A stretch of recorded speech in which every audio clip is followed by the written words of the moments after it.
नमस्कार विद्यार्थी मित्रांनो, कोविड-19च्या या सद्यस्थितीत आपल्या शाळा बंद असल्या तरी आपले शिक्षण चालूच आहे आणि त्याच अनुषंगाने बृहन्मुंबई महानगरपालिका शिक्षण विभाग व्हर्च्युअल ट्रेनिंग सेंटरच्या माध्यमातून व्हिडिओ थ्रू आपण आज भेटणार आहोत. मी निलिमा कदम, आपली व्हर्च्युअल शिक्षिका. आजचा विषय आपण बघणार आहोत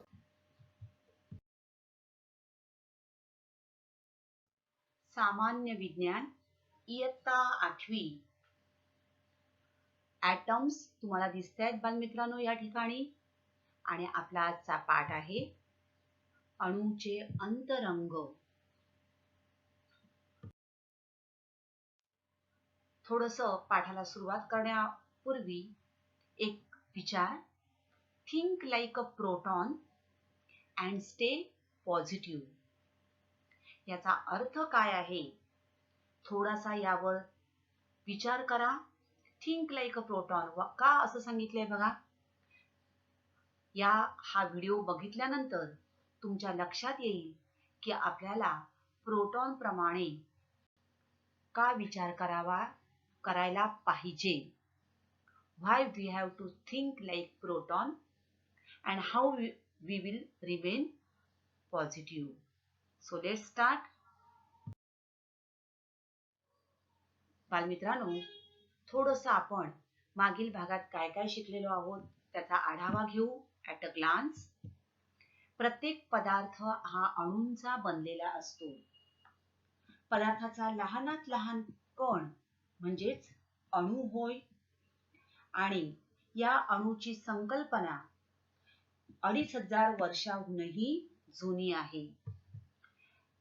वेगवेगळ्या शास्त्रज्ञांनी आपापल्या पद्धतीने हे सिद्धांत अणुविषयीच्या ज्या रचना आहेत, संरचना आहेत त्या मांडलेल्या आहेत. सर्वात प्रथम डाल्टनचा अणुसिद्धांत सांगतो की अणु निर्माण करता येत नाही, अणूचे विभाजनही करता येत नाही, तर अणु हे अविभाजनीय व अनाशवंत असतात. त्यानंतर थॉम्सनने प्लम पुडिंग अणुप्रारूप आपल्या समोर मांडलं आणि त्यांनी सांगितलं थॉम्सनच्या अणुप्रारूपाचं वैशिष्ट्य म्हणजेच त्याने लावलेल्या ऋण प्रभारयुक्त इलेक्ट्रॉनचा शोध. आणि यामुळेच अणूचं अंतरंग किंवा त्याचा वेध घेणं हे पुढे जाऊन शास्त्रज्ञांना सोपं झालं. तर ऋण प्रभारयुक्त इलेक्ट्रॉन हे धन प्रभारयुक्त गोलामध्ये रोवलेले आहेत आणि या प्रारूपानुसार अणूमध्ये सर्वत्र धनप्रभार पसरलेला असतो आणि त्यामध्ये ऋण प्रभारयुक्त इलेक्ट्रॉन हे जडवलेले असतात. हे त्याने आपल्या प्रयोगाने मांडून सिद्ध केलं. आणि या पसरलेल्या धनप्रभाराचे संतुलन इलेक्ट्रॉनांवरील ऋण प्रभारामुळे होते. त्यामुळे अणू हा विद्युत प्रभार दृष्ट्या उदासीन असतो हे थॉम्सनने मांडलं. त्यानंतर 1911 मध्ये अर्नेस्ट रुदरफोर्ड यांनी त्यांच्या विकिरण प्रयोगाद्वारे अणूच्या अंतरंगाचा वेध घेतला आणि अणूचे केंद्रकीय प्रारूप आपल्या समोर आणलं. त्यांनी विकिरण प्रयोग केला, सोन्याचा पत्रा घेतला आणि त्या पत्र्यावर किरणोत्सारी मूलद्रव्यातून अल्फा कणांचा मारा केला आणि त्यावरून त्याने असं सांगितलं की ऋणप्रभारयुक्त इलेक्ट्रॉन आहेत. थॉम्सनने सांगितलेल्या अणुसिद्धांतानुसार ऋणप्रभारयुक्त इलेक्ट्रॉन आहेत, मात्र ते केंद्रकाभोवती विशिष्ट कक्षात फिरत असतात. तर हा झाला रुदरफोर्डचा अणुसिद्धांत. म्हणजेच अणूच्या केंद्रभागी धनप्रभारित केंद्रक असते. केंद्रकात अणूचे जवळजवळ सर्व वस्तुमान एकवटलेले असते आणि इलेक्ट्रॉन्स जे आहेत हे केंद्रकाभोवती विशिष्ट कक्षांमध्ये फिरत असतात. ऋणप्रभार म्हणजे इलेक्ट्रॉनवर असलेला ऋणप्रभार हा केंद्रकावरील धनप्रभारा एवढा असल्यामुळे प्रभारांचं संतुलन होऊन अणू हा उदासीन असतो. हे रुदरफोर्डच्या अणुसिद्धांतानुसार आपल्या समोर आलं. बघा, एक लक्षात ठेवा, अणू म्हणजेच रासायनिक संयोगात भाग घेणारा मूलद्रव्याचा लहानात लहान कण. रेणू हे अणूंच्या रासायनिक संयोगाने तयार होतात आणि या डाल्टन, थॉम्सन आणि रुदरफोर्ड यांनी जी काही वेगवेगळी अणुप्रारूप मांडली त्याचाच उपयोग आधुनिक काळात वैज्ञानिकांनी वेगवेगळ्या प्रयोगांच्या आधाराने या अणूचं अंतरंग स्पष्ट करण्याचा प्रयत्न केला. आता त्यानंतर आपण पुढे जाणार आहोत. रुदरफोर्डच्या अणुप्रारूपामध्ये काही त्रुटी आढळल्या की वर्तुळाकार कक्षेत परिभ्रमण करणाऱ्या विद्युत प्रभारित वस्तूची ऊर्जा कमी होते असा एक भौतिकशास्त्रामध्ये नियम आहे. मात्र प्रत्यक्षात हा नियम या ठिकाणी लागू होताना दिसत नाही आणि म्हणून ही जी त्रुटी आहे ही बोरच्या स्थायी कक्षा अणुप्रारूपाने सिद्ध केली. Bohr's stable orbit atomic model in 1913 1913 मध्ये डॅनिश वैज्ञानिक निल्स बोर यांनी स्थायी कक्षा अणुप्रारूप मांडलं. आता काय दिसते बघा या ठिकाणी आपल्याला, ज्याप्रमाणे रुदरफोर्डने सांगितलं की इलेक्ट्रॉन हे विशिष्ट कक्षात फिरत असतात, परंतु या ठिकाणी बोरने स्थायी कक्षा अणुप्रारूप आपल्या समोर आणलं. तुम्हाला दिसते बघा, केंद्र म्हणजे न्यूक्लियस आहे आणि ऑर्बिट्स आहे. ऑर्बिट्स म्हणजे या कक्षा. मग या कक्षांविषयी बोरने काय काय. So Bohr's model of the atom. केंद्रकात धनप्रभार आहे. अणूमध्ये बघा धन विद्युत प्रभार असणारे अणुकेंद्रक असते, पॉझिटिव्हली चार्ज न्यूक्लियस. नाऊ रुदरफोर्डच्या अणूची मूळची प्रतिकृती आणि ही बोर्सची प्रतिकृती यातील मुख्य फरक म्हणजे स्थिर कक्षांची संकल्पना. बोर यांनी इलेक्ट्रॉनची अणूमधील हालचाल ही मर्यादित असते असं सुचवलं. आता त्यांच्या म्हणण्यानुसार बघा, हे इलेक्ट्रॉन्स केंद्रकाभोवती विशिष्ट कक्षांमध्येच फिरत आहेत बघा, एकमेकांच्या त्या कक्षा बदलत नाही. तर अणूमध्ये इलेक्ट्रॉन हे अणु केंद्रकाभोवती परिभ्रमण करतात. The electrons revolve around the atomic nucleus in the circular orbits. आता हे जे इलेक्ट्रॉन्स आहेत, हे इलेक्ट्रॉन्स काही विशिष्ट त्रिज्या असणाऱ्या कक्षांमध्ये, आणि यालाच बोरने स्थिर कक्षा असं नाव दिलं. तर या कक्षांमध्येच ते फिरतात आणि या कक्षांमध्ये त्या इलेक्ट्रॉन्सना एक विशिष्ट ऊर्जा असते आणि म्हणूनच त्याने या कक्षांना ऊर्जा पातळ्या असं म्हटलं. तर इलेक्ट्रॉनला एका कक्षेमधून दुसऱ्या कक्षेत जाऊनच स्वतःची ऊर्जा बदलता येऊ शकते. So Bohr's model, the electrons revolve around the atomic nucleus in the concentric circular orbits at a certain distance from the nucleus.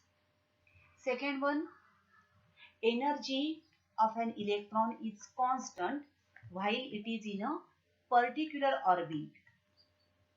And when an electron jumps from an inner orbit to an outer orbit, बघा एका कक्षेतून बाहेरच्या कक्षेत जेव्हा तो जातो, from first to second to third, it absorbs energy equal to the difference of its energy level.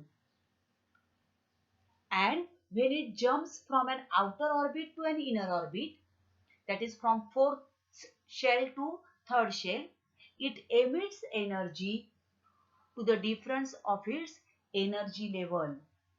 जेव्हा आतील कक्षेतून बाहेरील कक्षेत उडी मारतो तेव्हा त्या फरका इतक्या ऊर्जेचं शोषण करतो, तर बाहेरील कक्षेतून आतील कक्षेत जेव्हा येतो तेव्हा त्याच्या फरका इतकी ऊर्जा तो उत्सर्जित करतो.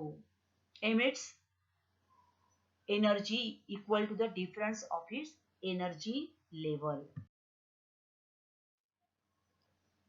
तर अशा प्रकारे हे बोरचं स्थायी कक्षा अणुप्रारूप होतं. बोरच्या अणुप्रारूपानंतर आणखी काही अणुप्रारूप मांडली गेली आणि या सगळ्यातून शेवटी अणूची संरचना ॲटॉमिक स्ट्रक्चर आपल्या समोर आलं. त्याचा आता आपण अभ्यास करूया. बघा, अणूची संरचना तर केंद्रक आणि केंद्रकाबाहेरील भाग यांचा मिळून अणू बनतो. So an atom is formed from the nucleus. See, nucleus is there and the extranuclear part. हा बाहेरचा पार्ट जो आहे त्याचा मिळून अणू बनतो आणि याच्यामध्ये तुम्हाला दिसतात बघा रेड, ब्ल्यू अँड ग्रीन. तर हे 3 प्रकारचे अणुकणांचा त्यांच्यामध्ये समावेश असतो. These contain 3 types of subatomic particles. तर हे 3 अणुकण कोणकोणते आहेत? आता मध्यभागी तुम्हाला केंद्रक दिसतंय बघा. Okay, nucleus in the center. So nucleus. अणूचं केंद्रक तर न्यूक्लियस तुम्हाला या ठिकाणी 2 रेड दिसतायत, 2 ब्ल्यू दिसतायत. ब्ल्यू वर तुम्हाला कोणत्याही प्रकारचा प्रभाव दिसत नाहीये. मात्र red balls are having plus sign, means they have positive charge. So अणूचं केंद्रक हे धन प्रभारित असतं. Remember, the atomic nucleus is positively charged. आता हे पॉझिटिव्हली चार्ज जे असतं त्यामध्येच अणूचं जवळजवळ सर्व वस्तुमान एकवटलेलं असतं. Almost entire mass of the atom is concentrated in the nucleus only. Now the nucleus contains 2 types of subatomic particles and together they are called as nucleons. Now what are these nucleons?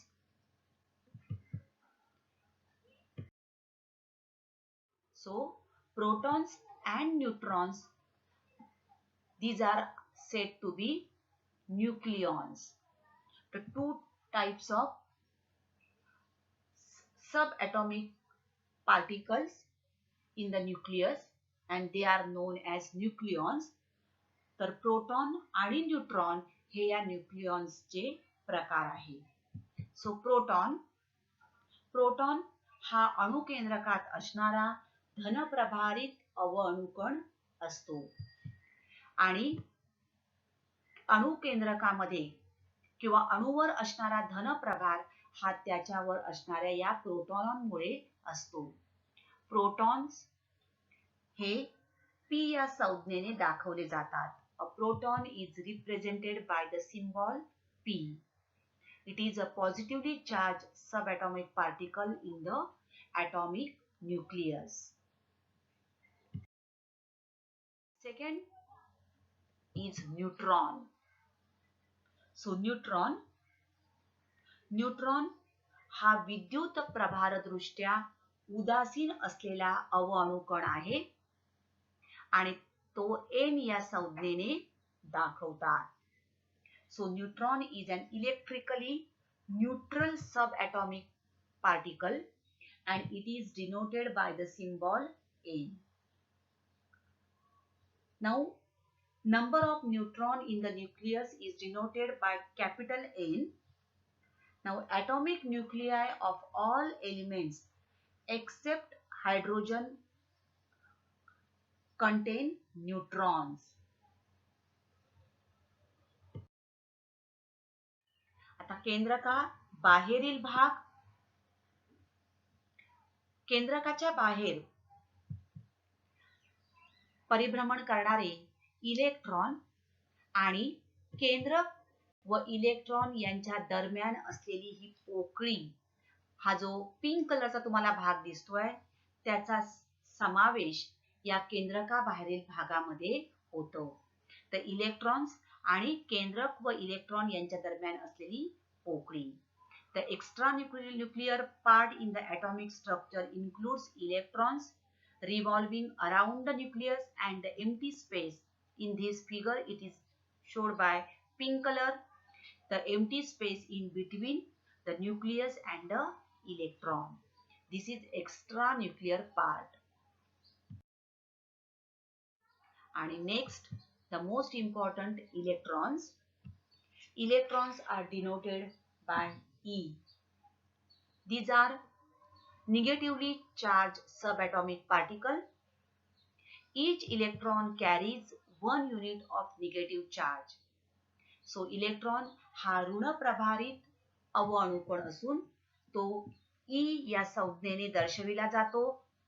प्रत्येक इलेक्ट्रॉनवर एक एकक ऋणप्रभार असतो.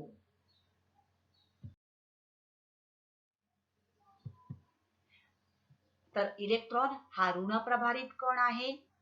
हे electron अणुकेंद्रकाभोवती विशिष्ट कक्षांमध्ये परिभ्रमण करतात आणि त्यांना विशिष्ट ऊर्जा असते. आता अणु हा विद्युतदृष्ट्या उदासीन असतो. अशा प्रकारे एका विशिष्ट कक्षांमध्ये हे इलेक्ट्रॉन परिभ्रमण करत असतात. तर अणुच्या केंद्रकाबाहेरील भागातील इलेक्ट्रॉन हे केंद्रकाभोवती असलेल्या निरनिराळ्या कक्षांमध्ये परिभ्रमण करतात. हे बघा, आणि ह्या ज्या वेगवेगळ्या कक्षा आहेत त्यांनाच शेल असं म्हटलं जातं किंवा कवच असं म्हणतात. आता इलेक्ट्रॉनची ऊर्जा जी आहे तो ज्या कवचात असतो त्यावरून त्याची इलेक्ट्रॉन्सची ऊर्जा ठरते.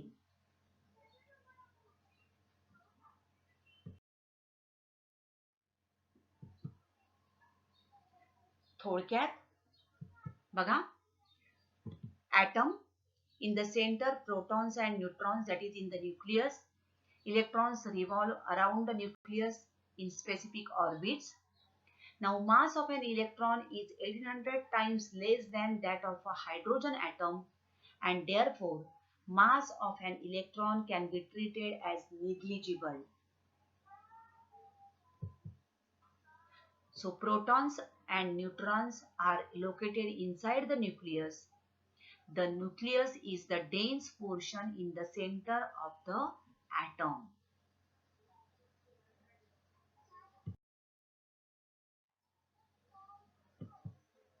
Dear friends, see here, nucleons means proton and neutron. They are together called as nucleons. Protons are positively charged and neutrons neutral. Electrons are negatively charged. Now what happens when you have a nucleus with two protons? Protons repel each other, and in order to hold them together in a nucleus, you need other particles known as neutrons.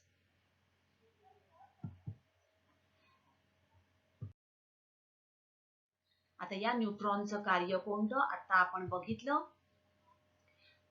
जर protons एकत्र आले तर ते positively charge असल्यामुळे त्यांच्यामध्ये काय होणार आहे, रिपल्शन होणार आहे, आणि म्हणूनच अणूला स्थिरता प्राप्त करण्यास न्यूट्रॉनची मदत होते. सो अणूला स्थिरता प्राप्त करण्यासाठी न्यूट्रॉन्स मदत करतात. See here, plus electrostatic repulsion will be there. So strong force binds the nucleus because these neutrons are neutral. आता अणु क्रमांक म्हणजे काय हे जाणून घेऊया. अणूमधील इलेक्ट्रॉन किंवा प्रोटॉनच्या संख्येला त्या अणूचा अणु क्रमांक असे म्हणतात. The number of protons or electrons in an atom is known as atomic number. आणि लक्षात ठेवा, प्रोटॉन्स किंवा इलेक्ट्रॉन्स म्हटले तर प्रोटॉन आणि इलेक्ट्रॉनची संख्या ही समान असते. सी हियर, कार्बन, क्लोरीन आणि नायट्रोजन ही तीन मी मूलद्रव्य घेतली आहे. atomic number is denoted by capital letter Z. Z या अक्षराने दाखविला जातो. आता कार्बनची संज्ञा आहे C, क्लोरीनची संज्ञा Cl आणि नायट्रोजनची संज्ञा A. आता कार्बनच्या अणूमध्ये किती प्रोटॉन्स आहेत? इथे दाखवले बघा. किती protons? 6 protons. Okay, therefore electrons will be also 6. क्लोरीनच्या अणूमध्ये 17 proton आणि म्हणून इलेक्ट्रॉन सुद्धा 17 असणार आहेत. आणि नायट्रोजन मध्ये 7 प्रोटॉन, त्यामुळे 7 इलेक्ट्रॉन असणार आहेत. बघा आता या ठिकाणी किती दिसत आहेत तुम्हाला इलेक्ट्रॉन? 1 2 3 4 5 6. So 6 protons, 6 neutrons.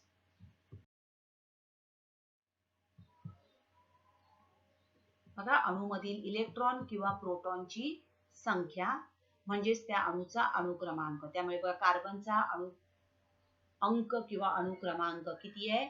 6. अणुअंक किती आहे? 6. क्लोरीन 17 प्रोटॉन्स आहेत, त्यामुळे इलेक्ट्रॉन सुद्धा बघा बाहेरील कक्षांमध्ये आहेत. बघा पहिल्या कक्षेत 1 2, दुसऱ्या कक्षेत 2 2 4 2 6 आणि 2 8, 8 2 10, 11 12, 13 14 15 16 17. किती आहेत? 17. 17 प्रोटॉन म्हणजे 17 इलेक्ट्रॉन्स. आणि नायट्रोजन आपण बघूया. 7 प्रोटॉन्स आहेत.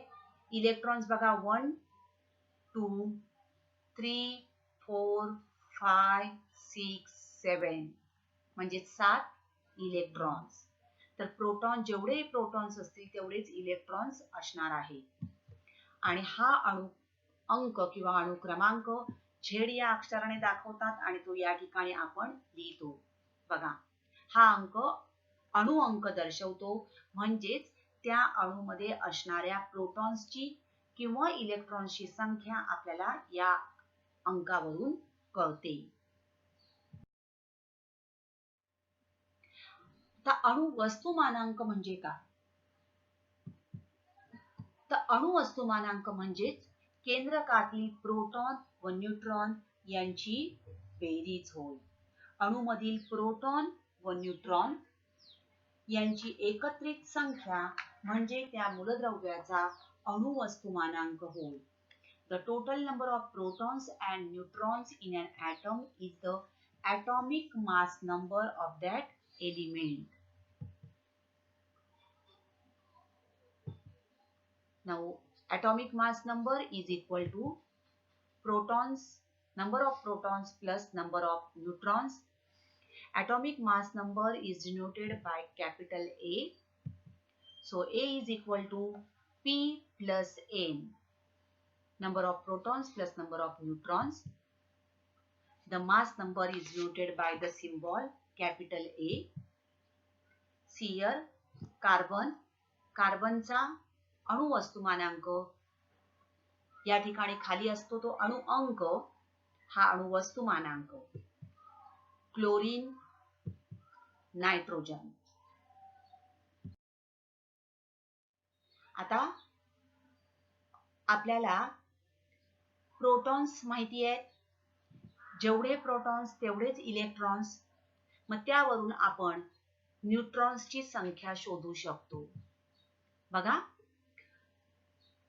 6 प्रोटॉन्स आहेत म्हणजे 6 इलेक्ट्रॉन्स असणार आणि या कार्बनचा अणु वस्तुमानांक आहे 12 म्हणजेच 12 अणु वस्तुमानांक आहे. तर number of protons plus number of neutrons is equal to 12. Out of that 6 protons are there, therefore there will be 6 neutrons.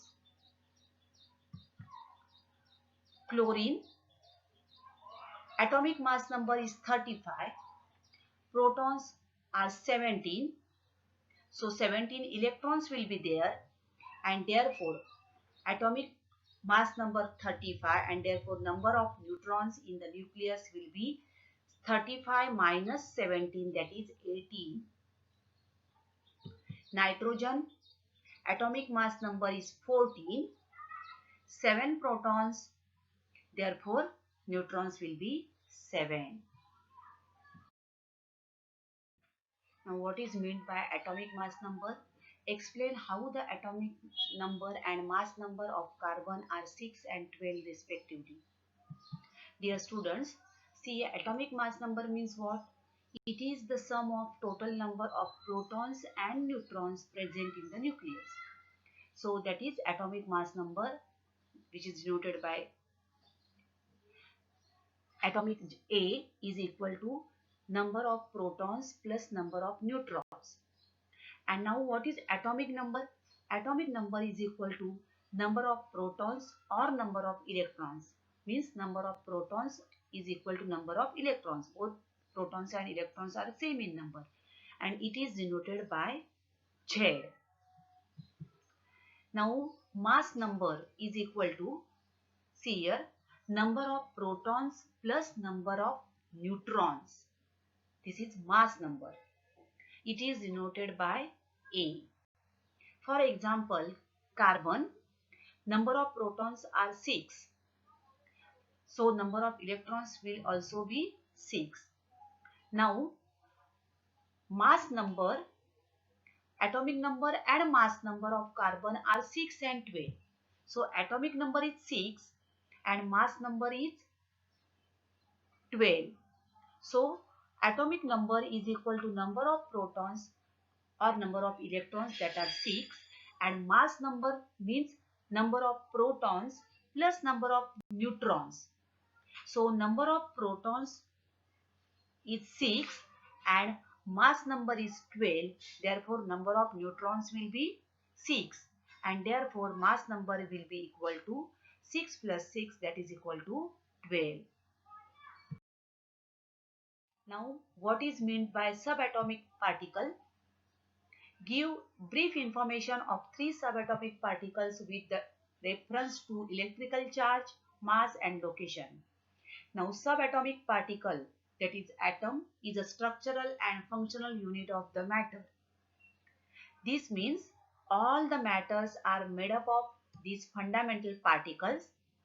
According to modern atomic theory, an atom has a nucleus which is present in the center of or core. Now this nucleus contains subatomic particles like protons and neutrons. Now electrons. Electrons are present outside the nucleus of an atom. They are negatively charged. Mass of an electron is considered to be negligible. It revolves around the nucleus in a discrete orbit. Protons. Protons are present in the nucleus of an atom. They are positively charged and they are closely bound in the nucleus. And neutrons, they are present in the nucleus of an atom. Neutrons are neutral, there is no charge on them, and they are also closely bound in the nucleus. मित्रांनो, जाता जाता एक छोटंसं code तुमच्यासाठी. ओळखा पाहू मी कोण. बघा हं. पदार्थाचा आहे मी अतिसूक्ष्म कण. पदार्थाचा आहे मी अतिसूक्ष्म कण. होत नाही तुकडे माझे मारा कितीही घण. इलेक्ट्रॉन्सची होते माझ्यात देवाणघेवाण. इलेक्ट्रॉन्सची होते माझ्यात देवाणघेवाण. बांधला जातो मी रासायनिक बंधात. ओळखा पाहू मी कोण. उत्तर शोधा. ओके.